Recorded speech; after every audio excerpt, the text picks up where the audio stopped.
Ijtimoiy tarmoq orqali tarqalgan jozibali e'lon ko'pchilikni o'ziga rom etdi. O'zini kredit olishda yordam beruvchi shaxs sifatida tanishtirgan firibgar Navoiy shahrida yashovchi fuqaro ko'zida hojatbarordek ko'rindi. Qisqa vaqt ichida bo'lib o'tgan yozishmalar, ishonch uyg'otuvchi yolg'on va'dalar hamda soxta kafolatlar qarmog'iga ilingan fuqaro 7 million so'm pul mablag'ini o'z qo'li bilan firibgar hisobiga o'tkazib yuborgan. Fuqaroning murojaatiga ko'ra, holat yuzasidan joriy yilning 5-noyabr kuni Navoiy viloyat ichki ishlar boshqarmasi axborot texnologiyalari sohasidagi jinoyatlarga qarshi kurashish bo'limi xodimlari tomonidan olib borilgan tezkor qidiruv tadbirlari natijasida gumonlanuvchi Toshkent shahrida qo'lga olindi. Men Abdoniy Shohrux Muzaffar o'g'li Toshkent shahriga soatda bo'lganman. O'zimda istedagi limitlarni naqshlash bilan shug'ullanganman.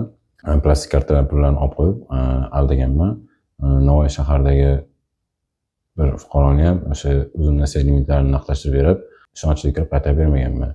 Qilgan ishimdan chin dildan pushaymonman. Aniqlanishicha, u avval ham shu turdagi jinoyatlarni sodir etgan, qonuniy javobgarlikka tortilgan, ammo o'rgangan ko'ngil istagi yana va yana jinoyat ko'chasiga chorlagan. Unga nisbatan O'zbekiston Respublikasi Jinoyat kodeksining 168-moddasi 3-qismi bilan jinoyat ishi qo'zg'atilib, tergov harakatlari olib borilmoqda. Endi esa u qilmishlari uchun javobgardir.